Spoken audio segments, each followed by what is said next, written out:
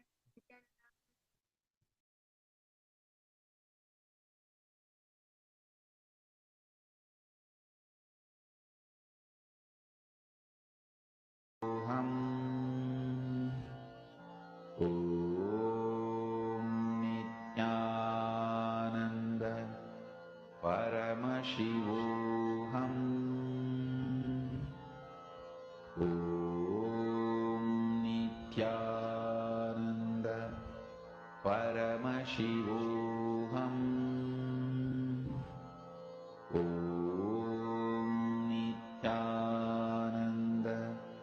Om Nithyananda Paramashivoham. Om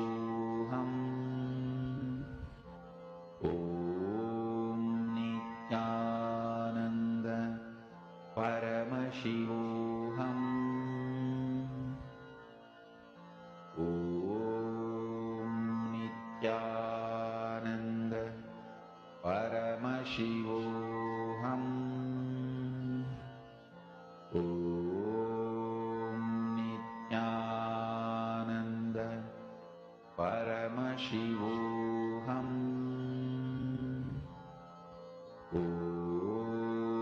Nithyananda Paramashivoham. Om Nithyananda Paramashivoham. Om Nithyananda Paramashivoham. Om Nithyananda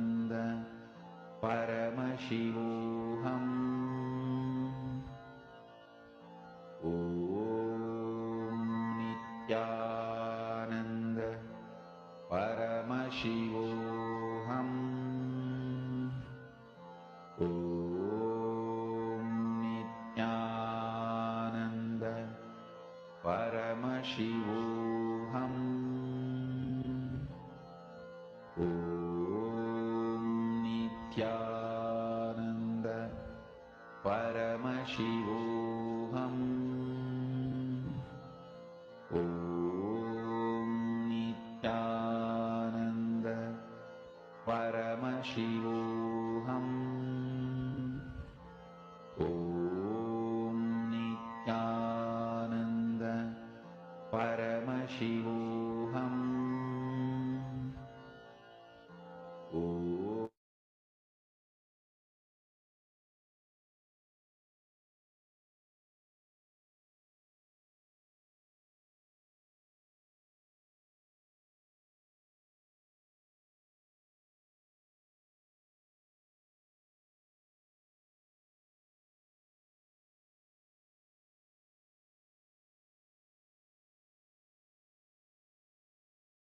Nithyanandam Sukhadam Kevalam Jnanamurtim Dvandvatitam Gagana Sadrisham Tattvamasya Ekam Nityam Vimalamachalam Sarvadi Sakshi Bhutam Bhavaditam Trigunarahitam Sadgurum Tam Namami. Nithyanandam to all the participants who are here with us. I hope all of you had a great, intense yoga. How was the yoga for all of you? And we welcome all of you for this very, very exciting day today that we're all having. Welcome to all the participants joining us from all over the world. And for many of you, it's morning, afternoon, evening. So, whichever time zone you're joining us, whichever place you're joining us from, we welcome you all warmly for today's program. Today, what you're going to be learning is going to be an important sacred secret, a life lesson. This secret mantra can make you successful in every situation of life. Whatever be your situation, this powerful technique, what we are going to be learning today, is going to be helping you through all of those situations. Today, what you're going to be learning is going to be the sacred secret of how you can experience success in life. What will make you successful in life? Absolutely. Actually, today you're going to be learning the important secrets that can make you literally like as Bhagavan Subramanya, how to be invincible forever. No matter what kind of attack and what kind of situations Swamiji had to face, nothing ever should stop Swamiji from being successful. Nothing could ever shake Swamiji, right? What is that secret? The power in his inner space. Today we are going to be decoding that, learning about that, and you're also going to be understanding about how you can be successful forever. And one more thing I just wanted to share with all of you. Yesterday we all did that homework. How many of you finished the homework? Who are all the internal enemies and the external enemies, according to you, that you want to get rid of? How many of you have written that? If you have written, please could you take a moment and post it here in the chat.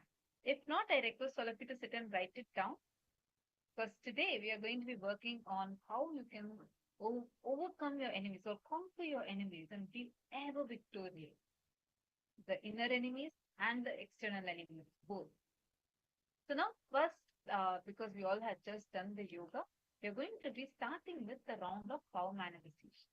And every day when you start with the power of third eye, you're going to be in a space to receive the initiation. You're going to be preparing. See, every day through yoga, you prepare the body.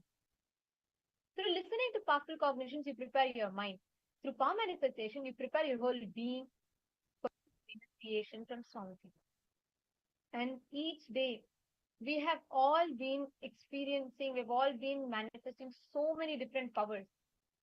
And whenever we start with third eye, you are literally preparing yourself, to connect with Swamiji and to experience the power of third eye, which will prepare you literally to receive all the higher powers today through the day.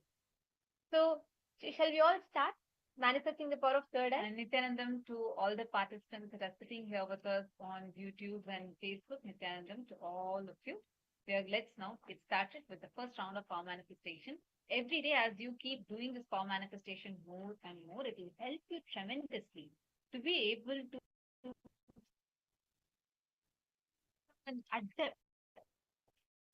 Once you start mastering, this will help you in various aspects of your life, your business, your career. And it is going to be tremendously helping. Now, please, can I request all the participants to first stage? And I request all of you to please blindfold yourself. Everardo Alfaroya, Vishwanathanaya, Nithyanandam, Pavan Kataraya, and all the bodies of Participation, my stuff, my Yogananda Rupini, Nithyanandam, my Yogananda Rupini, my Julie Silla, KAILASA Toronto. Nithyanandam, can I request KAILASA Toronto to come on camera, please? Ma Nitya Saralananda, Ma Chunyu,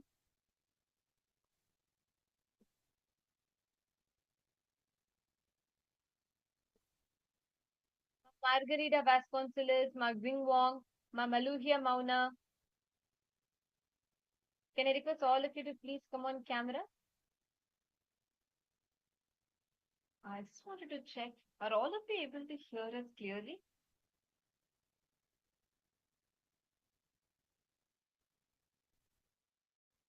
If you're all able to see us and hear us clearly, please put yes. Nithyanandam, are all of you able to see us and hear us clearly? If you are able to hear us clearly, can I request all of you to please put yes in the chat? All right. Okay. So,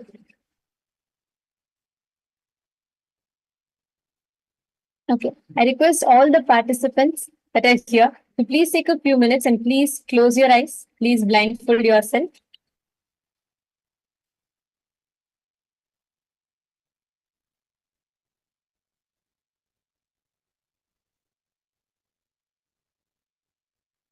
Completely cover your eyes with an opaque cloth. Yes. Ma Anandeshwari, you should also tie your eyes. Ma Jnanapradaini, Ma Julie Silla, Kailasa Toronto, can I request all of you to come on camera and have your eyes closed, please?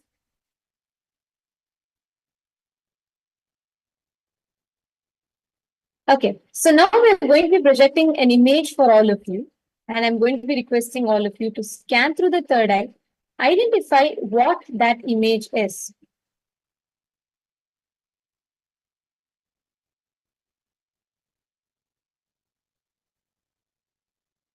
I request, please, I still see not all of you are blindfolded.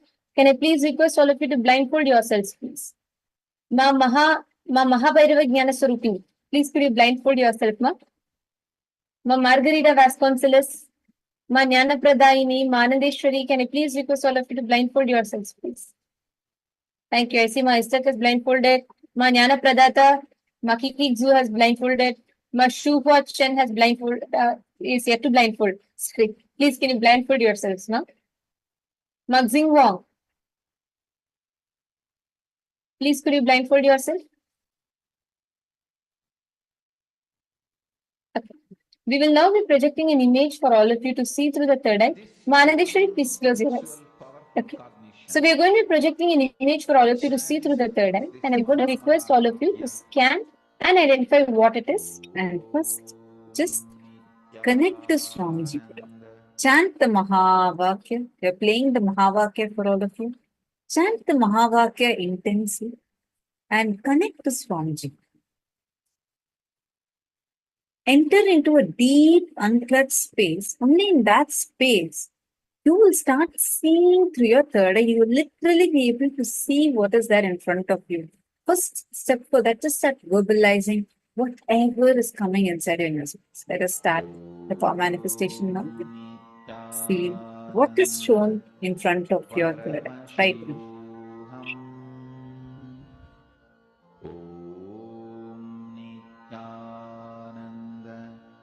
Paramashivoham Om Nithyananda Paramashivoham Om Nithyananda Paramashivoham Om Nithyananda Paramashivoham Om Nithyananda Paramashivoham Om Nithyananda Paramashivoham Om Nithyananda Paramashivoham Om Nithyananda Paramashivoham Om Nithyananda Paramashivoham Om Nithyananda Paramashivoham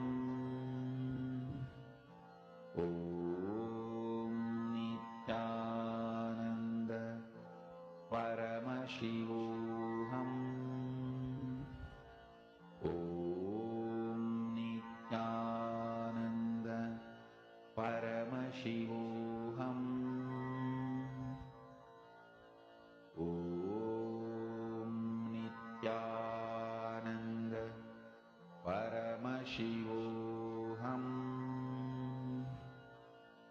Om Nithyananda Paramashivoham